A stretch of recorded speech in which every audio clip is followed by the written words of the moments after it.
my parents are classical musicians, so they had me playing music at a very early age. I think cello at the age of 3 and piano at the age of 7. And really at that time I wasn't too into it. I had an older sister who was great, and I felt like I was like no good because I was younger, trying to start out, and I just wanted to play baseball. And I guess it was the age of 11 where I heard AC/DC Back in Black, which just happened to coincide with like the beginning of MTV, and there was only like 5 or 6 videos on MTV in the early days, and one of them was, I think it was actually For Those About to Rock. That might have been the first video that I saw, but anyway, to cut to the chase, AC/DC and Angus Young are really the inspiration for me picking up a guitar and requesting a guitar. The very brief agreement was to begin on my stepmother's acoustic guitar, and my mom got me signed up for lessons with somebody who was teaching out of the Alfred method. Not to totally bag on the Alfred method, but it's like the 3 notes on the high E, and I had a folk teacher who was chewing sunflower seeds in my ear, and it was not what I was picturing. I was going, man, this is not what I pictured. I thought I was going to learn rock stuff, and I had a friend who brought over his guitar one day, or maybe he picked up mine, I don't even really remember, but I knew he knew songs. And I was like, well, where did you learn all that stuff? And he said, man, I got this great teacher, all he does is teach you rock songs over at the mall. The local mall. So I was like, well, shoot, I want to take from your teacher. And it really was, that was what I pictured, and it really worked out great. I mean, all this guy did was teach me rock songs for the first 1.5 years, and he wouldn't write them out in any way, shape, or form. So what that did is it made me have to practice immediately after the lesson, otherwise you'd forget it. Even if, you know, you're picking up something from memory, you think you have it, but if you go to bed and you wake up the next day, you might go, man, I don't even remember where it starts. So I remember being in like the cubicle where the payphones were at the mall, practicing the song I just learned to try and get it under my fingers so I wouldn't forget it on the ride home even. It really turned out to be a brilliant method for jump-starting me and getting my interest together on guitar. And then that same store ended up hiring a teacher for teaching some of, I guess at the time, us advanced students with learning some lead guitar. It was a guy who actually went on to do very well for himself as a guitar player. His name is TJ Helmrich. Has some great fusion albums out with Dennis Chambers and whatnot.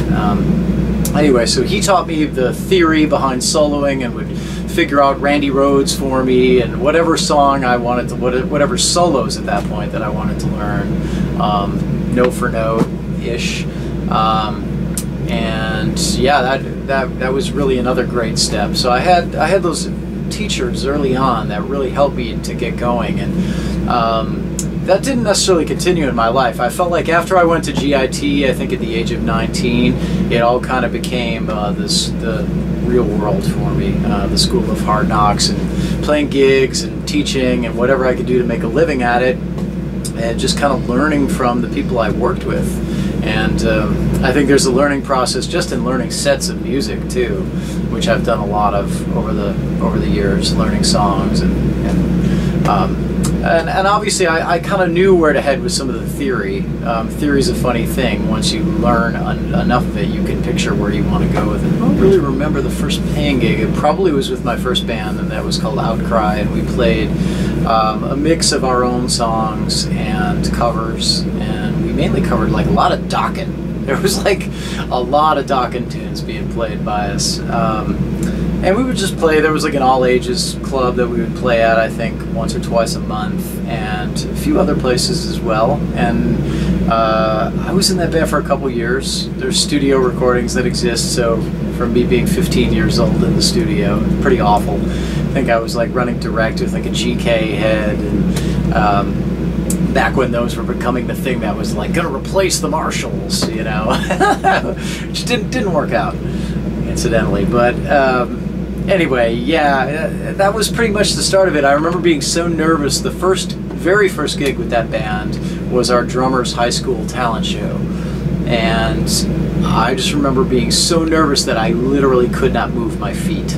They were stuck to the floor. It was sort of like, I forget which one of the Brady girls froze on the Brady Bunch with the camera on her, but it was just stage fright at its worst. I mean, I was like fixed in one position for I think the 2-3 songs that we played.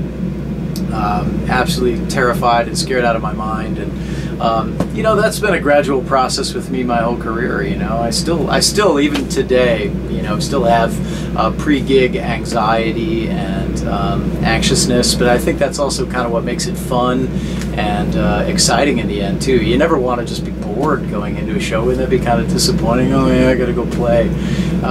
So I kind of appreciate the fact that I still feel some anxiousness and anxiety at times, because I think it just means it's important to me to play well and to have this profession that is totally awesome. I mean, there's nothing better than getting paid to play rock guitar and see the world.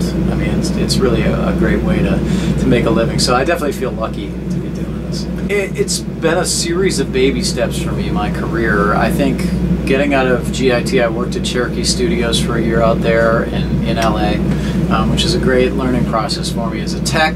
But it was that era where the Rodney King riots happened in LA, and it was just really a little bit too much for a kid who was 19, 20 years old at that time. So I decided I'd go back to Chicago and get a roster of some students and start teaching and see where it all led. So it was a good chunk of time there where I had about 70 plus students a week, and that was the bulk of my income. And then I had my own bands with my friends that we'd mix up covers and originals and play bars, whatever, usually every weekend.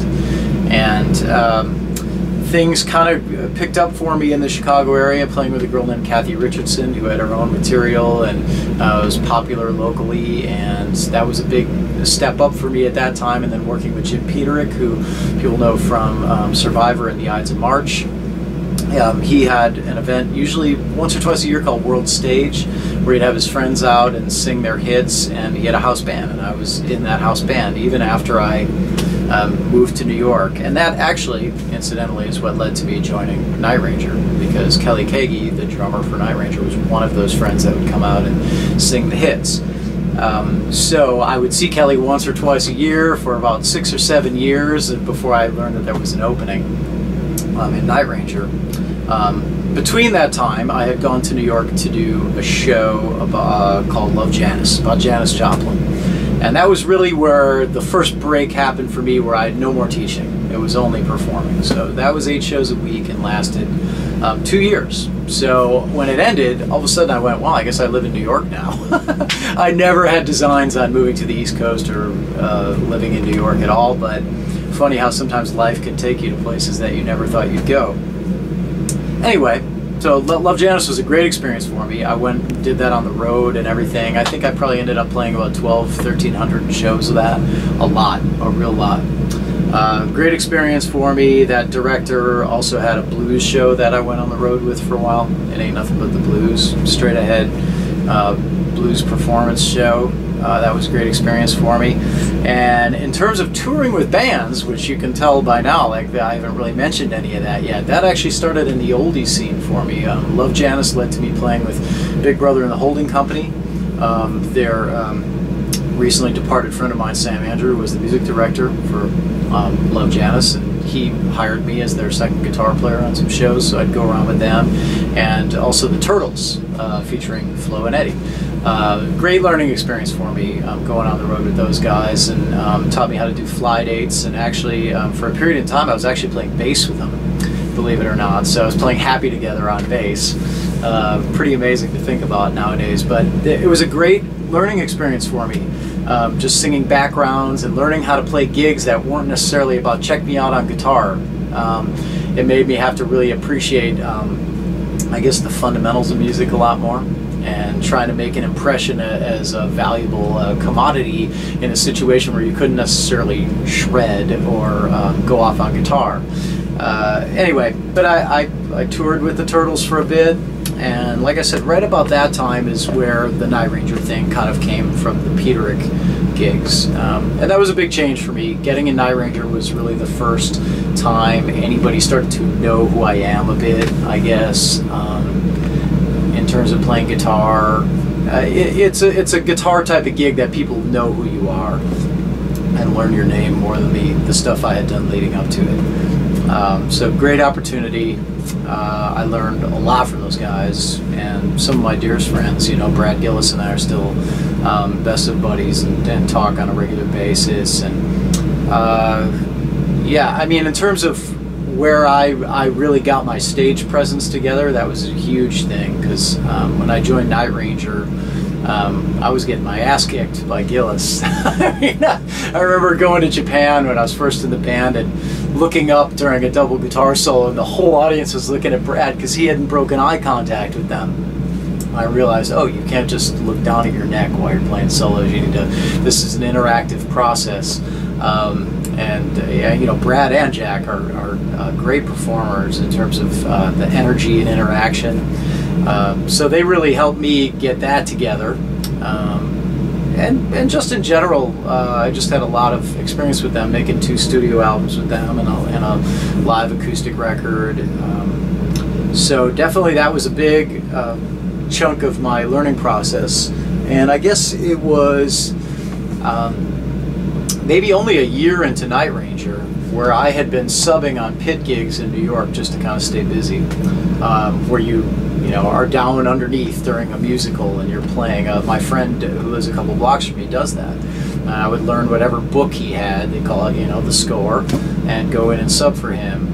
And subbing on Tarzan for him actually led to me getting the call for the Broadway show Rock of Ages. The keyboard player for that show went on to become the music supervisor for Rock of Ages. So when they were going to put together the band, and they said, we got this 80s rock musical that's coming in off Broadway, I was the guy that he thought of. So that turned out to be a real blessing for me on many levels, just because what happened in Rock of Ages running for 6 years between off-Broadway and Broadway is it allowed me to have a gig every day. I could take off whenever I wanted. That was the amazing thing. So I had 6 guys that would sub for me on that, but I was free to tour with Night Ranger during that time, and also Trans-Siberian Orchestra, which we'll get to in a minute.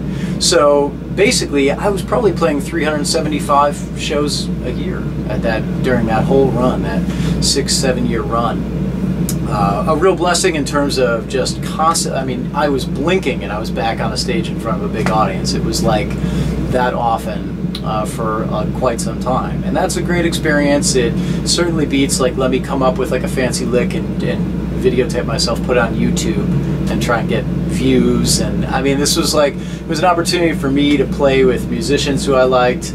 And I mean, honestly, nobody starts out, myself included, going, someday I'm going to play in a Broadway show. That was not at all where my mindset was. I always wanted to be in a band and play rock music.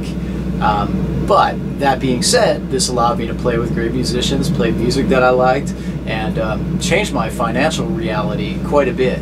I think entering into that time, even after a year in Night Ranger, I was still very much a struggling musician financially. So this kind of took me to that next tier of kind of going, hey, things might be all right. I might be able to make it through all this.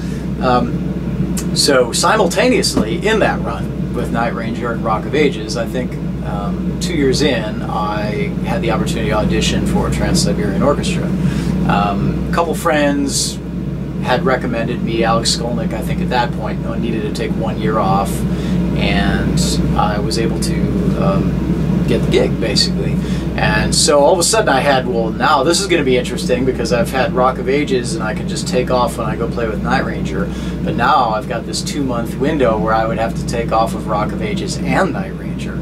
So definitely challenging. The Night Ranger guys were very cool about that, and Rock of Ages, of course, there was really no choice for them as a union-protected gig, so it worked out. I had this, I guess, 5 years of doing all three, of playing in Night Ranger and Rock of Ages any day I was home, and then come November, December, everything went on hold and I went out with Trans-Siberian Orchestra. And a great opportunity for me. That was really the first time of, well, I'd done arenas with Night Ranger in support of things, but you know, you're on kind of early when people are still kind of finding their seats or whatever, and certainly not every gig was an arena gig. So it was a great opportunity for me to get on stage and play 8 shows a week for whatever, 10,000 people a show. Those that haven't seen Trans-Siberian Orchestra, I mean, there's like, you know, 8 shows a week. So often you're playing 2 shows in a day that are 2.5 hours long, and you're on stage in front of 10,000 people. So that's just totally, really valuable experience for any musician to feel that kind of pressure and learn to get used to that, I guess, because you always have to be on. You can't zone out and let your mind wander, and it's just not going to happen. So great training with them that almost makes doing a normal rock tour feel very easy.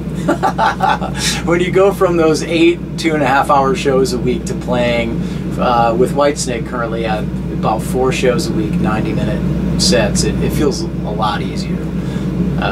Quite frankly, just the workload of it, not necessarily the material.